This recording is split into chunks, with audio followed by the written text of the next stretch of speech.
Well, hello and welcome to Crowd Church. My name is Matt Edmondson. Beside me is the very talented Dan Orange, and we are Crowd Church, a digital church, an online church for those who are looking to explore the Christian faith. And we're just here. It's a safe space to do that.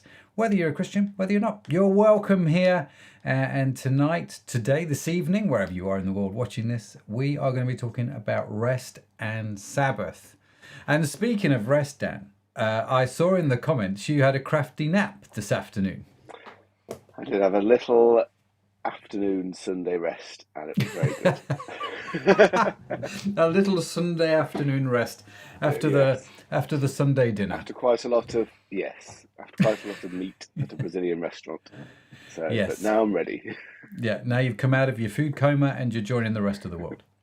Yep. Absolutely. Well, the good news is, Dan, you'll be pleased to know that you are going to find justification for having a rest this afternoon. Well, I'm yeah. Sure. That's what I'm hoping. No pressure, Jack. So Jack Mariner is doing the talk this evening called What Does the Bible Say About Rest and Sabbath? We are going to get into that in probably about 3 or 4 minutes. So yes, do stay with us for that as we get into the talk. But if you're watching this live, if you're joining us live, whether on Facebook or YouTube, do say hi in the comments. Be great to hear from you. Be great to see where you're watching this from and everything that's going on. So thank you for all your comments that have come in so far. What's Matt Crew got on here? Has Matt Edmondson caught the sun? I don't know, Matt. I don't think so. Am I looking a little bit sunburned? Maybe it's just the lighting on the camera. I don't know. But yeah, welcome. Do join in. Do say hi in the comments. They do come through. And we do respond whenever we can. So yeah. Dan, what's coming up today? So, as you said, we've got Jack Mariner. We're going to be talking about the Sabbath, which will be very interesting. We got a worship song coming up very shortly. And then after the talk, we will have Conversation Street. So we'll be chatting about the talk, and if you've got any questions, just put them in the comments and we can hopefully try to answer them. Yes. Well, you can, because you're way more knowledgeable about these things than I am. So I am about Sunday afternoon kips. I don't think that'll be the whole talk. Yes, I've got a lot more practice. To be fair, and to be totally transparent and honest, I also had a nap this afternoon. My little routine when the Grand Prix is on is to watch the start, have a nap in the middle and watch the end. And I've done that for many years and it seems to work really well. In fact, I miss it when the Grand Prix isn't on because I miss my Sunday afternoon nap. Maybe it's a stage of life thing, Dan. I don't know. Yeah, I think so. I didn't start napping until we had kids. And then it just suddenly was a gift. All of a sudden, I could just nap anywhere. Anyway, so you are correct. We are talking about what does the Bible say about Sabbath and rest. We are going to have Jack Mariner do the talk in just a few seconds' time. After the talk, we're going to have a time of worship. Join in if you can, sing along if you can, if it's safe to do so, or just listen to the words if you can't. And then Dan and I will be back for Conversation Street, where we will take your questions, your comments, and we will chat about Sabbath and rest. The whole live stream will be done and dusted by around 7 p.m. Although, that said, usually around 7 o'clock we play another worship track for those who just want to hang around in the comments. But just to give you some idea of time. And if you're not watching in the UK, 7 p.m. is in about 55 minutes from now. So if you're watching it on catch up or listening to the podcast, a big warm welcome to you. I hope you're enjoying the podcast. I hope you're enjoying the catch up live stream. And if you can, do come join us live every week, every Sunday, here on Facebook and YouTube. Yes, we are. Right. Without further ado, let's bring on I'm just looking for the button on my thing here. There we go. Without further ado, let's bring on our good friend Jack Mariner. Now, if you are new to Crowd and you don't know who Jack is, Jack has been around our church in Liverpool for a long time. I'm trying to think. He's got to be here a while, Jack. Yeah, part he of the said furniture. He's put out a video about communities that they've been doing those for 13 years, and he's been doing those for a long time. So I'd say over 13 years. Yeah, well, there's Sherlock Holmes, also known as Dan Orange. Well done. So Jack's been around for a while. He's part of the church leadership. He's just an all-round amazing guy. He's a great father. He's a loving husband, and he's a real keen fan and student of the Bible. So he's done the whole Bible school thing. So we asked Jack to do this talk, to which he said yes. It's his first talk for a while in crowd church circles. So grab your notebooks, grab your pens. You are going to want to pay attention to this. And we'll be back very, very shortly with Conversation Street. Here is Mr. Jack Mariner. Hey Crowd Church, great to be with you today. We are looking at the topic, what does the Bible say about Sabbath rest? Now, you don't need to go far to see that there is so much being written about, so much has been written in the last decade or so about mental health, emotional health, how we can cope in a world that is so busy, right? How we can get all the things that we want to get done, how we can cope with always being on, go, go, go, do more, be more, all these things. You know, the rates of anxiety and depression are really high. Let's be honest, life can be a little bit overwhelming, right? It can be a little bit too much. Maybe there aren't enough hours in a day. Maybe we struggle with dealing with the requirements we put on ourselves or others put on us. And sometimes it just feels a little bit like life is too much. And it's probably no surprise that in the church in the last 5-10 years, I'm just seeing increasingly churches preaching these series to try and help people grapple with these topics and help people slow down and help people put in margin and rest. And why? Well, the reason is because God cares. God cares about us, and actually he has some really good things to say about how we are to live sustainable lives and not just survive but thrive in our day-to-day. And if I was to put this all down to one bottom line, and it's a bottom line that I've nicked off someone, but I thought it was pretty good. The bottom line of this message is that we need to take a Sabbath. If we don't take a Sabbath, Sabbath will take us. If we don't take a Sabbath, Sabbath will take us. And for me, I found out about this the hard way, really. I suffered burnout in 2016. I'd been working a bit too hard. I'd put too much expectations on myself. I was working in an environment where I struggled to take time off, often working on the weekends, and I just found myself mentally and emotionally exhausted. And I started to struggle with some friendships, and my relationship at home with my wife was taking a knock as well. And someone said, Jack, you need to stop. You need a rest. You need to take some time out. And so I did. And in that space of a couple of years where I slowed down, had a bit of time out, I found this rhythm of Sabbath that brought so much life to me. I thought, why didn't I take this more seriously earlier? So I'm going to look at what Sabbath is, what the Bible says about Sabbath, and then we're going to look at some practical, what might Sabbath look like for me? How can I do Sabbath and have Sabbath rest in such a busy life? So let's take a look at Sabbath in the Bible right now. And probably the most common or known passage in the Old Testament about this is when Sabbath is mentioned as one of the big 10 commandments. It's the fourth and longest commandment in Exodus 20, verse 8 to 11. So let's have a read of that. And it says, remember the Sabbath day by keeping it holy. 6 days you shall labour and do all your work, but the seventh day is a Sabbath to your Lord. On it you shall not do any work, neither you nor your son or daughter, male or female servant, nor your animals, nor any foreigner residing in your town. So nobody should work. Nothing and nobody should work. For in 6 days the Lord made the heavens and earth, the sea, and all that is in them, but he rested on the seventh day.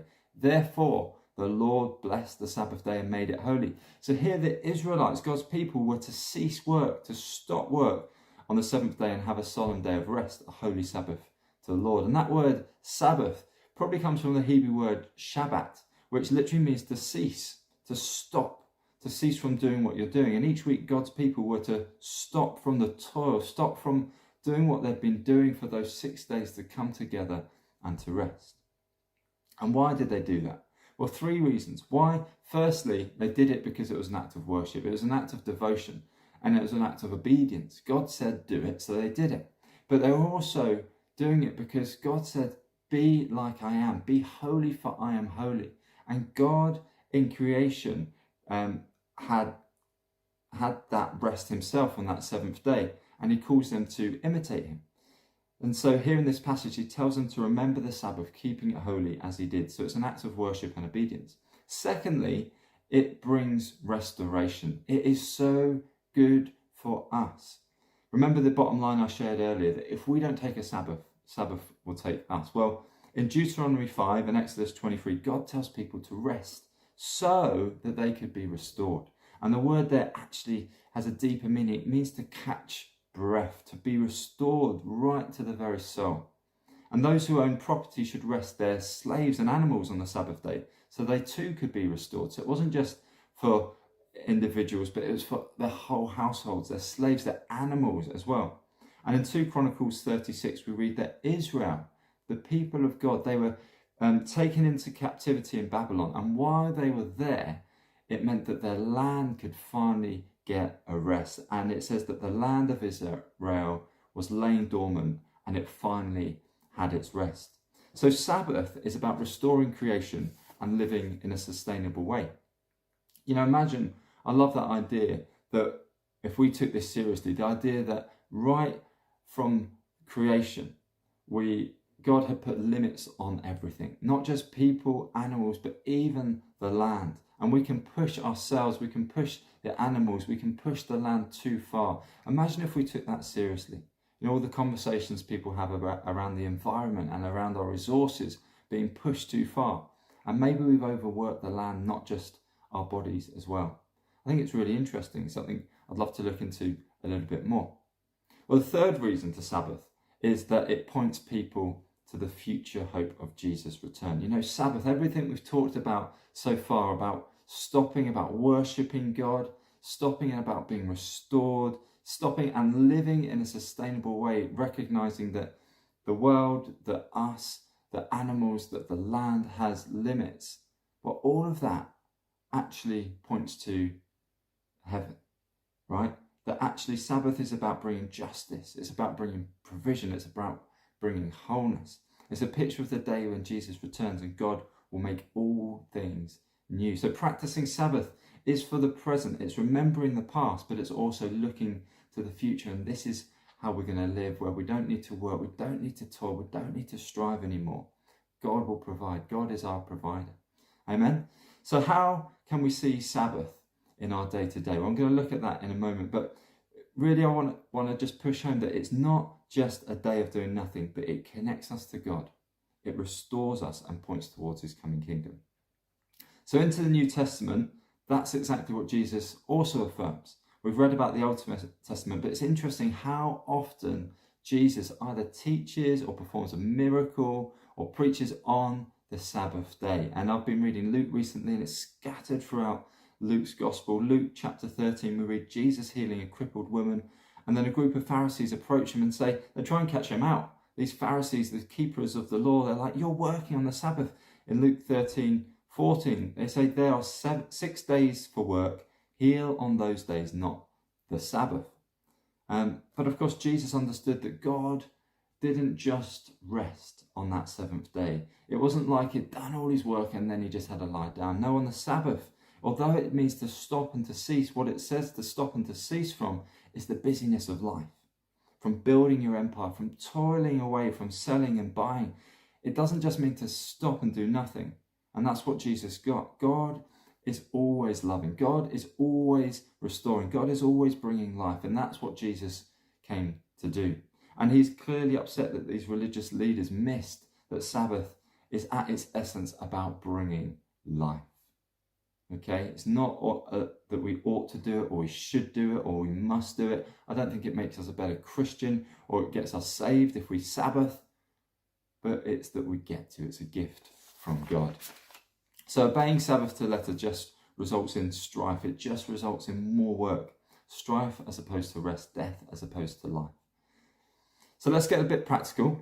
And to do this, I'm going to be using Pete Scazzero's book, Emotionally Healthy Spirituality, and he also writes about Sabbath in other areas as well. But he uses 4 key things to say these are what you need to do to have a good Sabbath. This is what makes Sabbath a holy and biblical Sabbath. And he talks of Sabbath as a 24-hour time frame. It's a 24-hour time frame where we stop work, enjoy rest, practice delight, and contemplate God. So stop work. This is the hardest part, that we actually stop. You know, it takes effort. If you imagine a car driving on a motorway, it's much easier for that car to just continue. But a good car owner or anyone with any common sense really will know that a car cannot just keep going. A car needs an MOT occasionally. A car needs to be refueled. It needs petrol. A car will need minor repairs occasionally. If not, it's going to break down. It's going to run out of fuel. And we are exactly the same, and the world is exactly the same.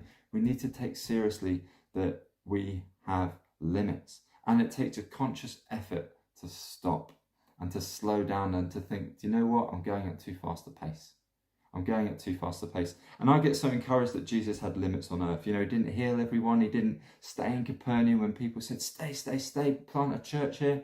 He didn't do everything that people asked of him. Yet at the end of his life, he prayed in John 17:4, I've completed the work you've given me to do. So Jesus, in his humanity, he was fully human. He was also fully God. But in his full humanity, he had limits, and so do we. Now, for Jen and I, our patterns that we've developed over some years is we work up until Friday evening, and then we Sabbath Friday evening to Saturday evening. We do a simple meal, we light a candle, the family together, we make sure that we're home just for that evening meal on the Friday, so we make a special effort there. And we bless the week that we've had, and we say, thank you, Lord, for that. We share our highs and lows and any funny stories, and then we bless the day of rest together. And we just have quite a chilled Saturday as a family time. We try and make it not too busy, not too full of activities, or the children's activities. We try and limit them as well. And we want to be refreshed. And there is this debate in Christian circles, but in other circles as well, about whether we need to Sabbath on a Friday night to Saturday evening, or whether, as a New Testament, the early church practice, you can Sabbath on the Lord. Well, they didn't practice this, but they have something called the Lord's Day, which is something slightly different, on a Sunday where the people of God gather together to praise and to worship and to remember God. Well, there is differences, and what I like about Pete Scazzero's language is he says it's a 24-hour period. It's a 24-hour time frame where we do need to stop, we do need to rest. So I know good Christians in my mind that Sabbath Friday night to Saturday evening. Me and my wife do it just because that works for our lives, because I often work on a Sunday. I know good Christians who Sabbath on a Sunday. I know good Christians who Sabbath on a Wednesday. I don't actually know what a good Christian is as I'm saying that, but you get my point, that you can Sabbath at any point, but it's got to be a 24-hour period where you stop and you rest and you do these things. So, number 2, rest. Once we've stopped, we need to accept God's invitation to rest. Now, one of the major obstacles, I think, to resting is technology. And it's great technology for things like this, connecting and sharing and being informed. But how can we stop when we're always on? How can we stop when we're always on, always connected, informed and stimulated? There are many studies that say that actually too much technology is bad for our mental health. Having too many smart devices pinging messages, actually we can get addicted to the adrenaline or the endorphins or the oxytocin or whatever it is that is stimulated and is formed in our brains. When we get a message, we can get overstimulated and we can get addicted to these things. And Sabbath, if we let it, can be a resistance to these things. And I know a growing number of people who are practicing Sabbath by coming off their devices once a week, and we do this, me and my wife, we try and do it most Sabbaths, and we do make that special effort to get home on Fridays, and we put our phones to the side for the day, or as best as we can. And you know what, since we've been doing it, not only have we been more attentive to ourselves and understanding ourselves, how we are really doing, our emotions, our souls, we're more aware and attentive and connected to each other, but also we're connected with God and to the kids. The kids love us not being on our phones all day. Yes, they want to go on their devices a little bit more than we let them on the Sabbath, but actually we've bonded so much better as a family. So there's all sorts of benefits to coming off technology. So I just encourage you to think about your own use of technology. But the thing about rest really is that it's going to look different for all of us. We're going to have different needs, different demands on us. And so one good way of thinking about it is do the things that bring you life and help you rest. So if that's napping or hiking, reading, eating nice food, whatever it is. One opportunity my wife Jen likes is on a sunny day just to go to the park. She often takes the kids. If it's a sunny day, she likes just to play and enjoy the flowers and just go for a walk. It fills her off. It fills her up. Yes, she is in full-time parenting mode, but she's doing something that helps her rest and switch off from the busyness of life.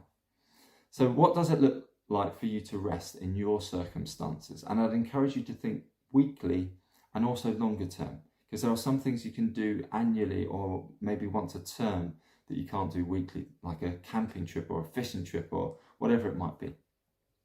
Thirdly, delight. Now, do the things that you can delight in. Let's be clear, God didn't need to rest, right? He didn't need to on the seventh day say, do you know what? I've just created the whole universe. I need a rest. I'm going to go upstairs, lie down, you guys crack on with things. He didn't say that, did he? And that's not what he needed. God is a God of unlimited energy. He doesn't need rest. After creating the world, he said, it is very good. And like a child who makes a cake, they can't wait to eat what they've created. They can't wait to delight in what they created. And on the seventh day, God delighted in creation. And I think that's a really good practice for us, that we, once a week, we delight in what we've created. We look back at our week and we say, that was good. That was good. Or at least say, God, that was good what you've been up to, if we can't see anything good that we've made. But usually, if we stop, we'll actually be able to do it. And it's a really good practice in a world that always says we can do better and there's more and there's progress, to stop and say, that was good. So as part of preparing for Sabbath, one of the most important, or another really good question to ask is, what gives you joy and delight? Once you've delighted in your own creation, what else can you delight in? For me, it's silence, it's nature, it's playing games, it's being silly, it's making things, it's making food, and it's eating food as well. So what about you? Now, finally, contemplate. This is the final thing, and this is what separates a normal Sabbath and a day off with a biblical Sabbath that really reconnects us and reorients us and helps us to really be replenished. The final aspect of Sabbath to think about is contemplating God. And simply put, contemplating means being aware of something. You know, it's good to stop, it's good to rest, it's good to practice self-care, but there is so much written about that. And what makes us distinctive as God's people is the presence and awareness of God. It's contemplating him. It's about drawing close to him and growing in our awareness of him.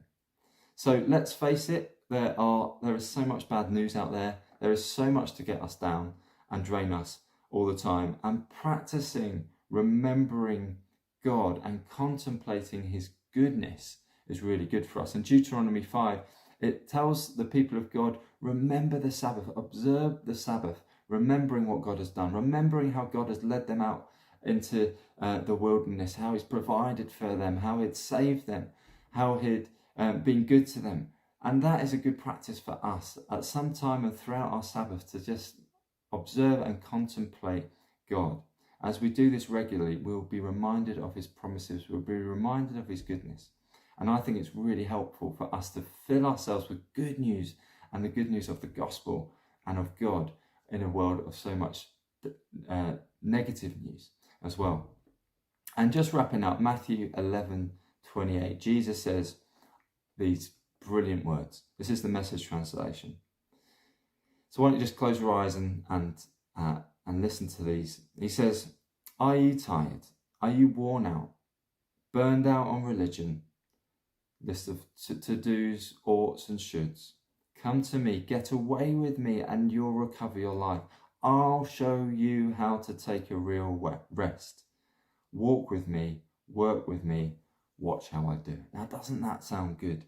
He's talking not just about that one day a week. I think he's talking about a Sabbath lifestyle, one of a rhythm of work and rest, one of constantly coming into awareness of him, of knowing our limits, embracing our limits, fixing our eyes on him, living in an awareness that orientates us to God. Because let's face it, we're in a disorientating world where life can get too much.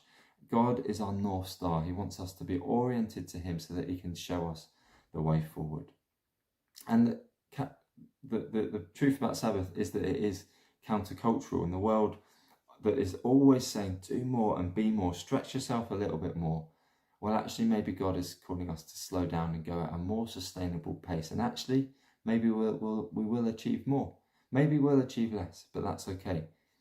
The bottom line is we need to take a Sabbath. Otherwise, Sabbath will take us. So as we go into a time of chat now, and as you think about this week, my question to leave us would be, how are we observing the Sabbath, and are we getting restored? Thanks for listening.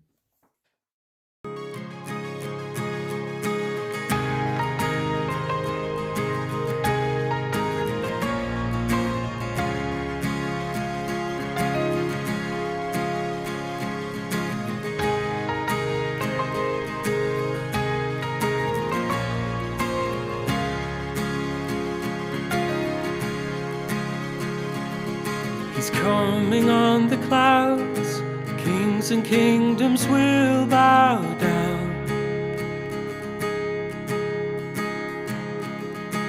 Every chain will break as broken hearts declare his praise. For who can stop the Lord Almighty? Our God is the Lion of Judah.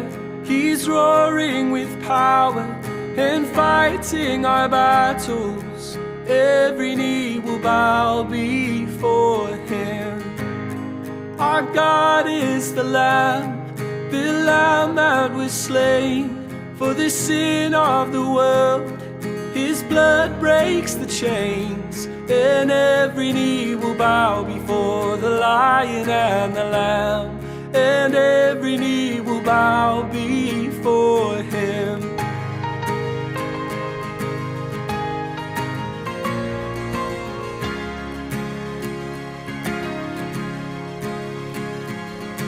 Open up the gates, make way before the King of Kings. The God who comes to save is here to set the captives free. For who can stop the Lord Almighty? Our God is the Lion of Judah. He's roaring with power and fighting our battles. Every knee will bow before him. Our God is the Lamb that was slain for the sin of the world.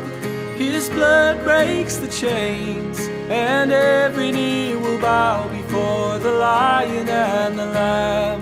Oh, every knee will bow before him.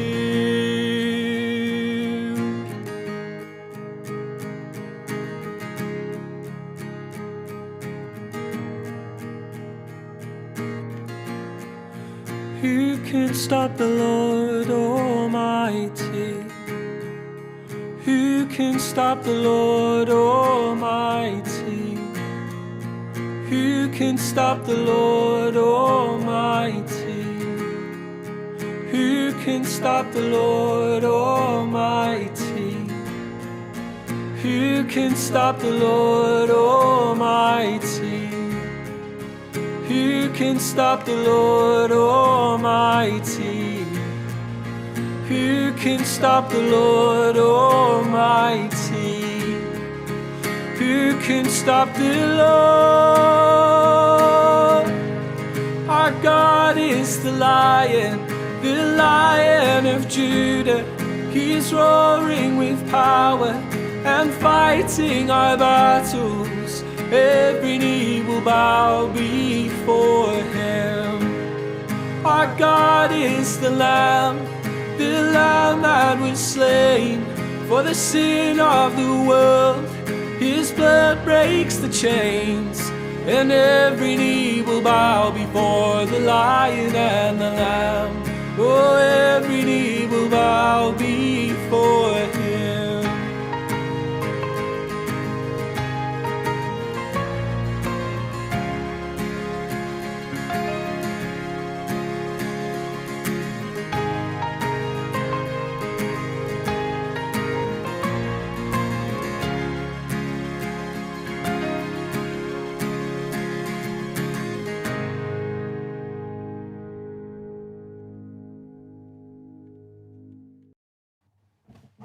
Well, there you go. Thank you, John and Anna Grace, for that track. And thank you, Mr. Jack Mariner, for being a legend with your talk. I think it's one of the things that Jack said, Dan, and let's start at this point, is actually Sabbath Rest is very countercultural, especially in the West, right?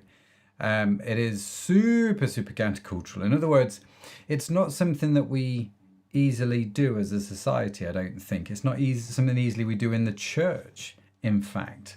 This just taking a day of rest, taking a day of Sabbath. So I guess question number one, Mr. Orange, how easy do you find it yourself to do the whole Sabbath thing? Not super easy, to be honest. But I do. Saturday is probably our Sabbath. We don't have an official one in our household. But Saturday probably is. We pretty much got kids that will give us a lie-in on a Saturday morning. Are they And that the age rest. now, are they? Yes, yeah. Rest and gym for me, and then friends and family normally on that day. But I do like some of the things that Jack brought out about that being restored, and something that Dave Conn put in the comments about reflection. I think I want to introduce that into our family, that at the end of the week we have a little reflection. Let me add that. On the Actually, week. I've got that comment here. So this is what Dave said. I always think the purpose of the Lord commanding the Israelites to keep the Sabbath was to reflect on the Lord's goodness, faithfulness, and provision. Is that the comment you were referring to? Yeah. I really like the idea that often when we pray with the kids at night, we'll just pray about what's happened sort of that day and that week. But I want to do it a bit more actively, a bit more consciously. This is what's happened this week. What has been great about the week? What can we reflect on what God's done for us that week? Yeah, that was one of the. I mean, I've heard Pete Scazzaro talk about Sabbath quite a lot, actually, and I really like what he has to say. And every time I hear his little list of the 4 things, stop work, enjoy rest, practice delight, and contemplate God. Contemplate, yeah. I'm like, okay, the first barrier is, of course, stopping work. That for me, that was always quite tricky. But I get through barrier number 1, right? And then I enjoy it. And we're going to talk about some of the things that you do, maybe some of the things that I do. But I think for me, the hardest thing is this whole practicing delight and contemplating God on Sabbath. Do you know what I mean? And not seeing it as just a day off, just to do whatever it is you want to do. So yeah, I think it's I think it's quite. I do think Sabbath is quite countercultural, and I do think it's not actually that straightforward. And actually, even if we get through the hurdles of stopping work and enjoying rest, how much do I bring God into that day is an interesting question, right? Yeah, because one of the things in the commandment is actually the keep it holy. We talk a lot about the rest and the Sabbath and having a rest, but it says remember the Sabbath and keep it holy. I thought you're always asking the questions. I'd turn it around and say that. What do you think that means? You see through my little scheme. Keep it holy. What does that mean? I see you're asking the question. Okay, cool. I don't know how to respond now because I'm not.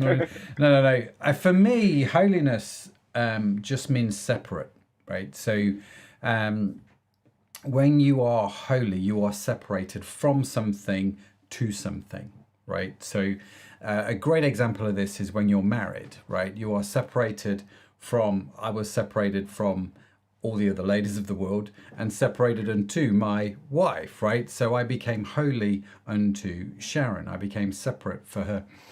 And I think when we think about keeping the Sabbath holy to the Lord, it's like separate it from everything which is normal and culture, and separate from that unto the Lord. Separate it to the Lord. In other words, do this God's way, not the way that you do it the other 6 days of the week, right? There's this one day where I just want you to do it like this, and separate it to be holy, to be something for God, which is why I think Pete Scazzero's contemplate God is a great way to explain that, right? It's a great way to say, yes, this day is holy, it is God's, I'm going to contemplate God. In Christian circles, we like to use phrases that don't really make a whole great deal of sense, but when you're in church, they do, and we use phrases like, I want to draw near to God, or I want to draw close to God. Do you know what I mean? And so I know that, for example, one of the things that brings me life, coming back to one of Jack's questions, is joinery. I've got a little workshop. You've seen it. You see me there on a Saturday, my little wood shop. I was down there this week with Zoe, and one of the things that I love to do on my Sabbath is just go down there for about 5 or 6 hours and just make something out of wood. It's the complete opposite to digital, which is the 9 to 5 of my normal day. It brings me life, it brings me joy, it's creative. And often if I'm down there by myself, I will have back-to-back podcasts and worship on. So do you know what I mean? I'm listening to someone teach, or trying to get some understanding, or a podcast, about Christianity, or a talk, or something to do with my faith. So that when I come out of that zone, not only have I made something out of wood, but I feel closer to God, like I have drawn closer to Him. And that's what makes it holy. It's a long answer to your question. Long answer, but yeah, good answer. I like that. Is that all right? Yeah. Did I pass? You did. So let's have a look. Go on. Yeah, I was just saying, my rest, sometimes it is, because my job, sometimes the week can be very practical, because I'm like a tradesman. So when on a Saturday doing DIY or putting things on the wall or something, I have to actively whatever it was, compartmentalize that isn't, if that isn't my day job, I'm actually resting and doing something just to so it's not always practical things that I do on the Saturday, but still. Yeah. And there are thousands of people around the country going, Dan, DIY is not rest. It's not enjoying the rest. It's not Sabbath. What's wrong with you? No, I totally get that. Yeah. Dave put here, he said, I'm talking about a list. So a similar list a few years ago, he said, in fact, I can add this to the broadcast, so let me do that. Oh, wow. Dave has taken over. I remember reading a similar list a few years ago. Take time to study the Bible, journal, listen to Christian worship music, play an instrument, take a walk in nature, go for a drive, go to your favourite coffee shop, reading a good Christian novel or autobiography, watching or listening to a sermon or a podcast, fellowship with friends, invite someone over for dinner, eating a meal with family. They're all great activities, I think, to do on a Sabbath day. So, do you, on your Sabbath day, switch off the whole technology thing? Do you do that? Because you're a bit of a techno geek. Yeah, I am a bit of a techno geek, and no, I don't. But it's I something I like the idea of, because sometimes I can scroll when I could just be resting. Do you get that sort of? I'm sitting there, what should I do? Oh, phone comes out of my pocket and just scroll. Yeah. So I like the idea that could be part of my resting. I think it's a really good challenge, actually, not to bring the phone out. It is a challenge, It's okay. And I just want to put this out there to the big world. And you can, we maybe will cut this snippet out and use it as a tweet later on. It's okay to be bored in the modern world, right? And it's, it's even more okay. It's okay if your kids are a little bit bored in the modern world. Just want to throw that out there. While we're talking about technology. So Matt says he goes for a long walk for 5 hours around Liverpool when he has a no phone day. Man, that's commitment right there. So yeah. Nicola's put here, I have a rule that she doesn't do any woodwork or use any power tools and doesn't even mow the lawyers. I think she meant to say mowing the lawn. Autocorrect. At least I hope we're not mowing lawyers. You might get sued. And I don't tend to watch TV apart from Crowd, of course. This is all part of, Sabbath. Fascinating, isn't it? So, what's Dave put here? If the content of my Sabbath began to set the pattern or tone from what if the content of my Sabbath began to set the pattern or tone for my entire life? Oh, that's a deep question. Isn't it? I like that. I've been reading that, thinking, yeah. That's a good question, isn't it? Because in theory, I mean, with Sabbath, you're switching off from the default, the 9 to 5. You're switching off from technology. You're focusing on God. You're resting in God. You're not in a rush. Just waiting on God. Yet the other 6 days were all complete maniacs in terms of go, go, go, go, go, go.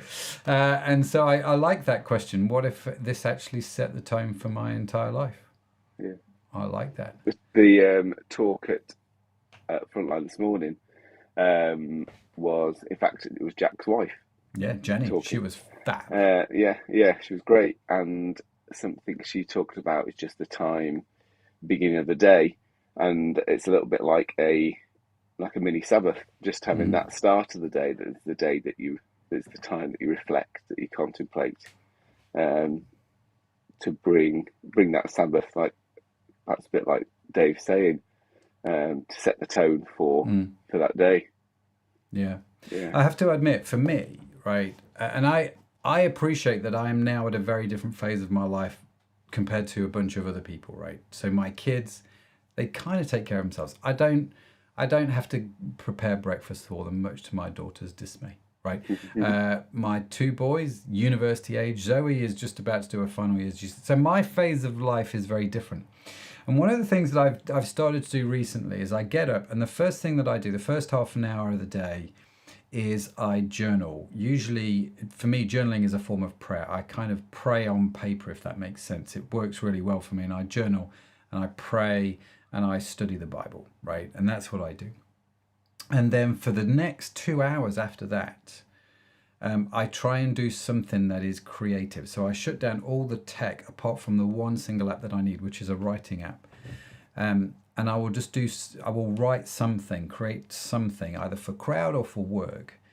And then I'll hit the gym. So by the time 11 o'clock comes, I have been so productive and so far in what I need to get done. I've done a massive jump start to the day, but I've kind of reoriented my day around this whole practice.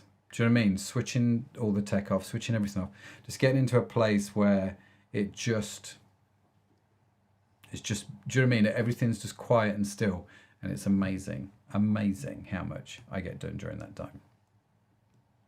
But as I said, I'm in a different phase of life. Anna's put here, I think the way we can enjoy rest will vary greatly depending on the way that we are wired. So it's about working out what's restful for you and family. Absolutely, that's totally right. Anna's actually written a book on rest. Anna is one of the co-hosts here at Crowd Church. She's written a book on it called Sand Between Your Toes.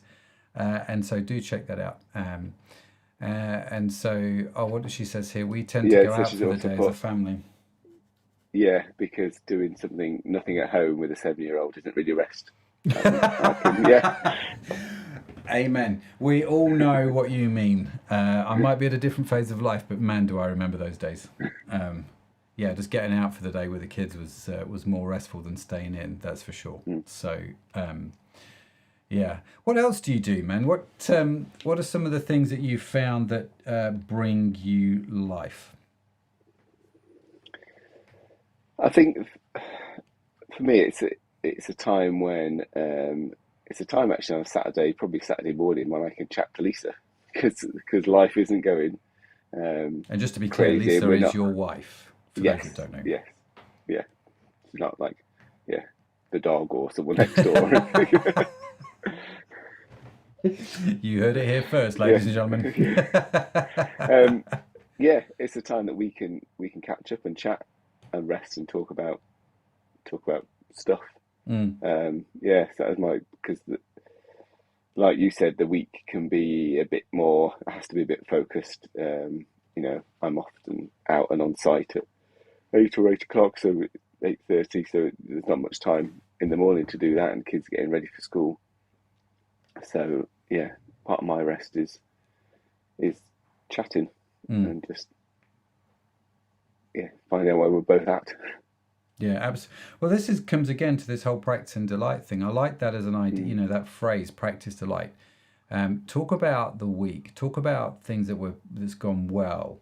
Things that have happened which have been good. And if there isn't anything, there are still good things that you can actually talk about. It may be in somebody else's life, and you can still celebrate that, right? But that whole practice in delight, I think, is quite a good thing. That. What do they call it? The gratitude attitude. That's right. Yeah, the gratitude attitude, and just to be thankful and just take time to be thankful for the things that God has done. But also, like Dave said, in terms of God's faithfulness, to think about the things that you are wanting him to do and that you are trusting him for, just with a grateful heart. It's amazing how life is different when the heart is grateful, and so that practice in delight, that whole being grateful, that whole gratitude thing. Yeah, man, I think it's phenomenal. So here's my question to you. You asked me a question. I'm going to ask you a question. Just the way it works. Why do you think God rested? Right. So all of this comes down to the fact that God creates the earth in 6 days, and on the seventh day he rests. And then he commands his people to do the same thing, right? To rest. Now, why? Yeah. It's great, isn't it? Because like Jack said, he's got all the energy in the universe, and he says rest. So can we take from that a bit that the resting isn't necessarily not doing anything and recuperating, because God didn't need to recuperate, but perhaps his rest was his contemplation of what he'd just done that week, looking at us, looking at the world, the universe, and also like the bit Jack brought out about Pharisees trying to get at Jesus to say, "Oh, but you healed that person on the Sabbath," but God's worship just sort of exuberated from him into healing. It wasn't, we couldn't help that. Yeah. And it's great, isn't it? I love that the Bible isn't something we can just read it and get our heads around just instantly. Yeah. That the creator of the universe, the first thing he does, first few chapters of the Bible, is rest. Yeah. And then tells us to. Brilliant. Yeah. It's quite fascinating, isn't it? And I remember someone saying to me, Matt, if God rests, you're going to need to rest. Probably should. Yeah. Right. I mean, it just think it logically through, right? If God rests, you're not exempt, bud. And it's funny, isn't it? Because I can read about Sabbath and I can read about rest and I can approach it in two different ways. The logical way to approach this is to go, that's awesome. Thank you, God, for rest. You are the creator God telling me here to have a Sabbath day. That, in the modern world, is a beautiful thing, right? That's fantastic. I love that. The other way to interpret this is to go, which is my default, but when you think about it logically, doesn't make any sense, is to go, but I've got so much to get Yes, you done. do.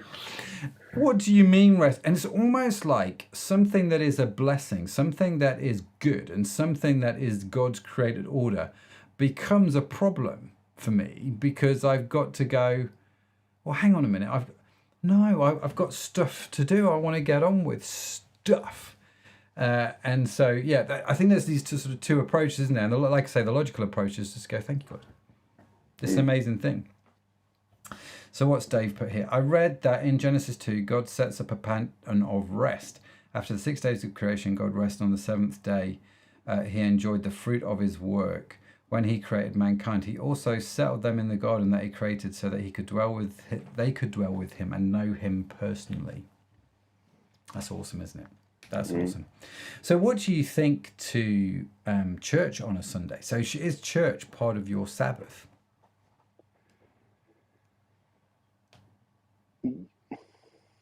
That's a very good question. Yes, it is. And I think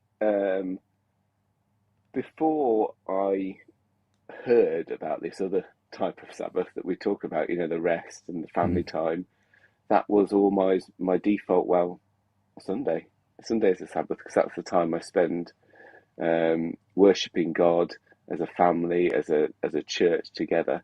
So I definitely think, yeah, it is Sabbath, and I think there must be rest in that. I think sometimes our Sunday Sabbath can get very busy, and it can get very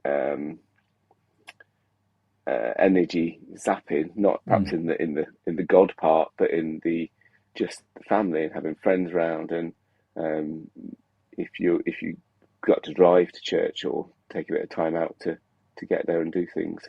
So yeah, I do think it is my Sabbath as well. But it was interesting over COVID when we couldn't actually physically get out to church. It was suddenly, well, this is a different way of living. I felt a bit like, like people that go, Sunday perhaps in the UK is a huge shopping day, isn't it? That's the day people go out and hit the sales and hit the shops and stuff. And it was this 2-day weekend rather than often it could have felt before like a 1-day weekend. But perhaps need to actively make sure that it's both the same. It mightn't be restful as physically restful, but it's still that time when I can contemplate and delight in God. Yeah. And I'm the same way, to be fair. Until I started doing crowd church, I always saw Sunday as my Sabbath rest, and church is very much part of my Sunday, right? I love church. I love going to church. I love meeting people. I love connecting with God. I love crowd, and I love the comments and the banter, and it's life-giving is what it is. But I think when you're leading church, it feels very different to when you're going to church, and so that's why I moved my Sabbath to Saturday, because like Nicholas put here in the comments, that Sunday actually can be one of the busiest days, which is why I moved it. But I still see church very much as part of my rest, as part of my practicing delight, as part of my contemplating God, and I think it's a beautiful thing. It's a beautiful thing. It's one of my favorite phrases. It's a beautiful thing. So thank you everybody for your comments on Sabbath rest. It's been great just reading what you guys get up to, and appreciate your comments, guys and gals. I really do. It's been an interesting conversation. And so the bottom line, the summary is God says, take 1 day a week as a holy day. And we call that Sabbath. Hope you got something practical out of this. Hopefully you got something useful out of this. It's not meant to be a problem for you. This is all life-giving stuff. And one of the things that Jenny Mariner said this morning, and I'll end on this because I thought it was such a wonderful quote. She talked about, and Jack read the scripture as well, are you tired, from Matthew 11:28. From the Message translation. Are you tired, worn out, burned out on religion? Come to me, get away with me, and you'll recover your life. I'll show you how to take a real rest. Walk with me and work with me. Watch how I do it. Learn the unforced rhythms of grace. Such a beautiful passage from the Message. And Jesus is saying this to us today. I still believe that. But one of the things that Jenny says, he says, when you walk with somebody, you have to walk at their pace. Yes. Yeah, I wrote that down too. I love that. I love that. The key to all of this is walking with Jesus. When you walk with somebody, you live and walk at their pace. And it's easy for us as Christians or those that don't yet know Christ or just anybody, it's easy to walk at a different pace to Jesus because Jesus's pace is often a lot slower than we think it is, right, in the West. With our kind of go, got to do this now, thinking, Jesus, let's do this today, now, go. And Jesus is like, let's just walk, let's just journey. And so we have to walk at the same pace. And I think Sabbath for me is all about that slow down, learning to walk at the pace of Jesus and learning the unforced rhythms of grace. So, yeah. Here endeth the lesson. Right, thank you. Jack, Dan, thank you for your comments. Thank you, everybody, for your comments on Facebook. You can definitely keep the conversation going. So what's happening? Oh, Anna says... What's happening next week? Yeah, what's happening? That's a very good question. Sharon is doing the talk. Yes. Yeah. Well done, Dan. You know that. That's awesome. Well, no, I just read it off the comments. Oh, okay. Oh, yeah. George, who's moderating the Crowd Church comments, has already told us. He's on it. Talk on loneliness next week, Matt. Sharon, my beautiful wife, is doing that talk on loneliness. So that's what's happening next week. Just to remind everybody, what's happening in August, just so there's no surprises, is the live stream is going to carry on every Sunday, 6 p.m. You're welcome to join us. Come join in the comments. The live stream is going to carry on, but it's going to be a non-live live stream. Now, what do I mean by that? I mean that we have pre-recorded them so that everybody here at Crowd on the team will take August as a sabbatical, right? Sabbatical, Sabbath, same root word, right? And if you follow Pete Scazzero, he talks a lot about sabbaticals. And so it was listening to his podcast, actually, that really challenged me on this, in a conversation with Matt Crew, where we just were like, you know what, let's just take August and take that as a month of rest. We're going to rest the land, as it were, in August. But we didn't want to stop putting stuff out there because we know a lot of people, connect with that every week, and it's life-giving and it's brilliant. So we know we've got a responsibility, but this is where technology is our friend. So we have pre-recorded a whole bunch of live, well, I say a bunch, 4. We've recorded 4 live streams, which are going to go out during August. We'll still be in the comments. We'll still come and say, how's it? But no one has to come and do production and all that sort of stuff. So we get a whole month of rest to enjoy the summer together as families. So that's what's going on in August. Dan, you and I recorded one of those live streams. We did. We did. Do you remember which one we did? Just so that Matt knows, I have trimmed my beard. As you can tell, in the future it's longer. So it's trimmed, so you can see my mouth today. Yeah. So it's going to look like your beard has grown really quickly when you watch the August live stream. That's brilliant. So August, the non-live live streams coming your way on the Crowd Church platform, where Dan magically grows a very long beard. So yeah, I've also pre-recorded some with Anna. I'm recording one, I think, this week with John Farrington. So they will all be coming out. So we've got loneliness. John Harding has done a talk on emotional well-being. We've got Chris and Beth Kent, which was the one that we did, giving us an update on and just sharing some stories on miracles, awesome, which was phenomenal. You're not going to want to miss that. So we've got the launch of the What's the Story podcast. Anna and I recorded that. You're not going to want to miss that one either. Jesus, I'm so excited about that. You're going to find more about that up in the coming weeks, the What's the Story podcast.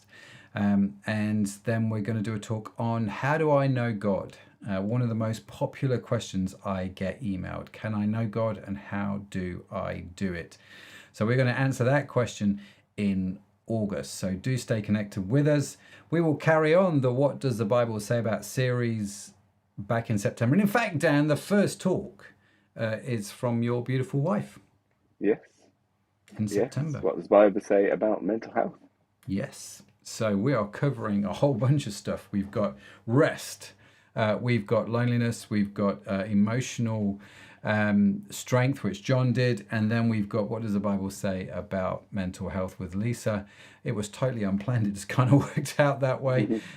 So hopefully you're finding all these useful and helpful. So I think, Dan, from you, that's, unless you've got anything else you want to throw in here, bud? No. Good night, everyone. Yes. Thank you so much, everybody, for joining us. We are going to play one more song, one more worship song. Feel free to stick around in the comments, carry on chatting away. Join in with the words if you want to sing along. It'd be great if you do so. Like I say, we will be back next week with What Does the Bible Say About Loneliness? My beautiful wife is doing that talk. I am hosting that with Dan Pryor, so I'm really looking forward to that one. So do come and join us. It'll be great to see you there. Thanks again for all your comments. And I'm just looking for the button on my pad. Here it is. Thanks again for all your comments. It's been great to hear from you. If you would like to reach out to us, if you would like to connect with us, you can do that at www.crowd.church. Online, you can reach us on social media at Crowd Church. We obviously now have the Crowd Church live stream podcast, which you can get from all your favorite podcast locations. So we're just cranking it out there. And thank you everyone for your comments that have been coming in, the emails during the week. We have been praying for you. So do keep connecting with us. I think that's all the notes is done now, Dan. I think so. Yeah, I think we'll end did a it good there. job. Awesome. Thanks, Dan. Thank you, everybody. God bless you. Have a Thanks, fantastic Matt. week. See ya. Bye for now.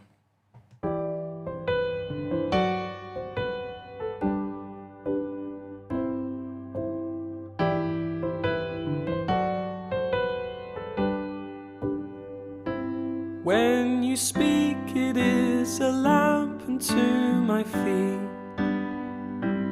and in perfect peace your spirit counsels me. You go before me to prepare what I can't see. You search me and know me. You lead me in mercy. Oh God, be our guide, be our life's firm foundation. Oh Christ, be our light, lead us in your salvation.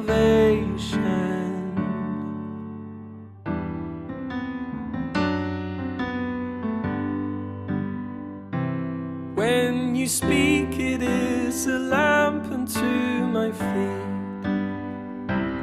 and in perfect peace your spirit counsels me. You go before me to prepare what I can't see. You search me and know me. You lead me in mercy. Oh God, our guide, be our life's firm foundation. Oh Christ, be our light, lead us in your salvation. May your kingdom reign in every one of us. Jesus, we surrender to your name. Teach us how to love like you have loved us, Lord. May we never be the same, never be the same, oh God.